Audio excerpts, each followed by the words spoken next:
Alright, what's going on, guys? Trev back again, here to bring you another video. This one's going to be doing my weekly review for this week's episode of Gotham, the television series. This is for sort of kind of like a mid-season finale, sort of, because we have a bit of a break coming up. That is for episode 14 of Gotham Season 3, The Gentle Art of Making Enemies.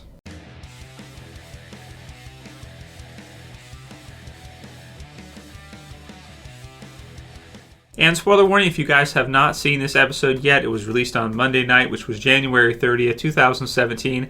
And sorry to keep you guys waiting, this is the soonest I was able to go ahead and get the review done with everything else I was doing. Walking Dead 163 coming out, and watching the Justice League Dark, doing a review for that, and everything else has been going on. But I definitely wanted to do a review for this one. So this one, Gotham's got some weird timing for their breaks.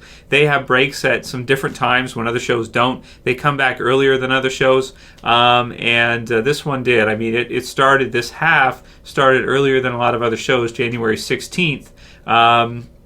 It kind of came back, but it only came back for a few episodes now, which was 12, 13, 14, and then it's got another break until April 24th, so it's got a break for a while before it's coming back to finish off this 22-episode season. But that said, it's actually good because there's a lot of other shows hitting, like you guys know, of course, huge Walking Dead fan, as you can see from the background if you're new to the channel.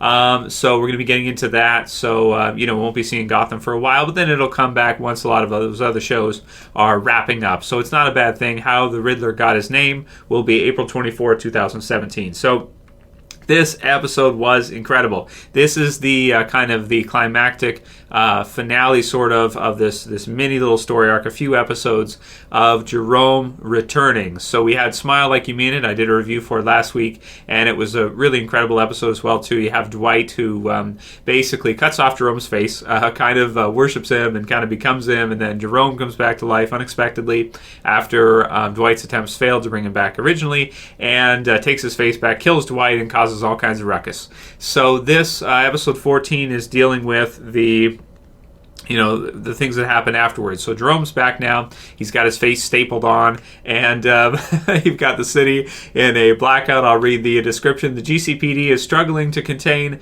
the riots committed by both Jerome's followers and random citizens gone corrupt. Jerome proceeds with his plan to kidnap Bruce and present his theatrical execution at a carnival in front of his followers. The GCPD Strike Force, led by Gordon and Bullock, accompanied by Alfred, arrive to stop Jerome and save Bruce. Bruce escapes his death and attacks Jerome in a house of mirrors, who is later defeated by Gordon and sent back to Arkham Asylum. And some pretty good fight sequences in this one. Some things I really like what they did with, both Bruce and Jerome. You've got Jerome, who he's doing a really great, is Cameron Monaghan, however you say his last name, Cameron, doing an awesome job as kind of a new Death of the Family type of Joker, kind of very similar to Heath Ledger's Dark Knight Joker. He's introducing Bruce, he's got kind of that very Heath Ledger-esque dark, kind of crazy voice going on there, and he does a really good job, man. It is really great, and for a TV series version of the character, he is absolutely killing it. So also in this one, we see Bruce kind of start to morph towards his Batman. He starts to become a little bit more Batman-esque. He beats the snot out of Jerome and then thinks about killing him, but decides not to with a shard of a piece of a mirror, and realizes that there's a line and that he's not going to cross it. He's not going to kill justice and vengeance, and the line where that is. So I loved all of that stuff because, that's very, that theme is very common throughout Batman. Almost every version of Batman, except for the recent movie one, realizes that that justice is what it's about. It's not about vengeance. It's not about killing. It's not about branding people with a Batman iron. I don't know.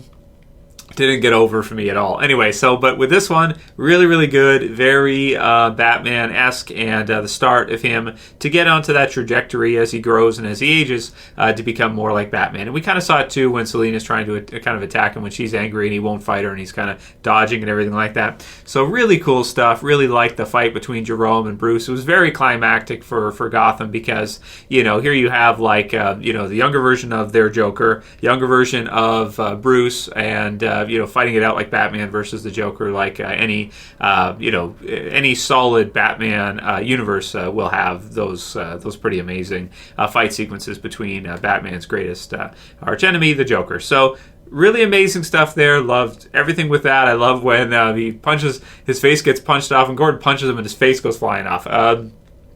It's really dark, man. Some of the darkest stuff I've seen in a while, and they were really ballsy with that. They were gutsy with making the choice to go with the death of the family Joker and have him lose his face. I mean, that right there shows a lot of guts, because that's really brutal. You see someone get their face punched off, and that was pretty funny how Bullock. I like Bullock too. He's one of my favorite characters in the series. He really complements Jim well, because you have Jim, who's very serious and he's very always into the mission, and then you have Bullock, who is as well too, but he's got the off the nose side of him where he's joking around a lot. He's having fun. He's making kind of wisecracks here and there, and he's very cynical sometimes. So it's really funny. At least you can say you punched someone's face off. So that was good. And we've got Bruce. Okay, so we've got all that, and we've got during the blackout Oswald. Okay, so now this part's, see, that's the thing. Like, it wasn't just the Jerome part. They included the Oswald stuff, which was actually maybe equally as awesome, or at least very well done, I feel like, as well too. Oswald is attacked by Nygma and is almost killed by one of his elaborate traps. But Cobblepot escapes with the aid of a police officer. Barbara, Tabitha, and Butch all kidnap him and interrogate him at the Sirens. Nygma, succeeding in proving that Cobblepot could truly never love anyone, privately shoots him into Gotham Harbor. Gordon is reunited with his Uncle Frank, which is it seems to me like a setup for the rest of the season, for the next few episodes. James Remar, who is aligned with a court of owls who have brainwashed Bruce's doppelgänger. So you've got some very comic book elements here. We've got the kind of bringing back in of Bruce's kind of evil version, and what's going to be happening with that. So it's an okay setup. I mean, it's going to be difficult to follow up Jerome's Joker, no matter what they do, no matter which villains they pick. That's going to be like, I don't know, it's going to be whatever. So it's probably not going to be as good as the last couple episodes, but I'm still excited to see how the Riddler got his name, and to find out what's going to happen with Cobblepot. I had a few messages, people asking me, Trevor, you going to review Gotham because the Penguin just got shot. He seemingly seems dead. Yeah, but it's Gotham, right? So, I never take anything at face value. Is it a death scene? Do we see the Riddler kill him and push him into the harbor? It is really surprising. I really thought he was going to be able to talk him out of it, and it seemed like there at the end he was close, but then it didn't work, and then he pushes him in, and really. Really exciting stuff. So we'll see what happens with the Penguin now. I really hope that is not his final scene in Gotham. Granted, for the show, if the show's not doing too bad, 3.5 million around, so the ratings have been not too bad. Major character deaths like that can really up things. It's a little bit lower than what it was at near the finale of season 2, but. Personally, if I had to make a prediction, is the Penguin dead for sure? I don't think so. I think maybe he'll be in the harbor for a while. Maybe this could be a transformation for him. My prediction would be he probably gets knocked into the river. Something happens, like fish comes and saves him or something. I don't know. We'll see. Or maybe there's some supernatural element to it or something. And he kind of becomes more deformed by the water, like being underwater for a while. Maybe he becomes like, more Danny DeVito Penguin-esque flipper, right? Something like that is what I'm thinking is going to probably happen with him. Is he's just going to become more kind of grotesque, more kind of Penguin-esque, and maybe want revenge on Ed, or maybe not. Maybe just, still kind of understands why Ed did it and, forgives him. So I'm expecting something to happen with the Penguin, someone to save him. I'm not thinking that is our last sequence of the Penguin in the show and that he's dead for good. I don't think he's dead for good, but I think he's going to transform into the darker style of Penguin. So that said, it was really exciting. It was a really exciting climax, and if that is his final scene in the show and he's been killed off, then okay, he's had a lot of time in the show. He's been in Gotham since the beginning, and it's been really great. Also, some of the other stuff with him and the Riddler was really good. I really liked the acting there, and Ed losing, Isabella, and everything, and Tabitha and Barbara and Butch, really funny. Tabitha and Butch and stuff, and the whip and stuff. It's pretty cool.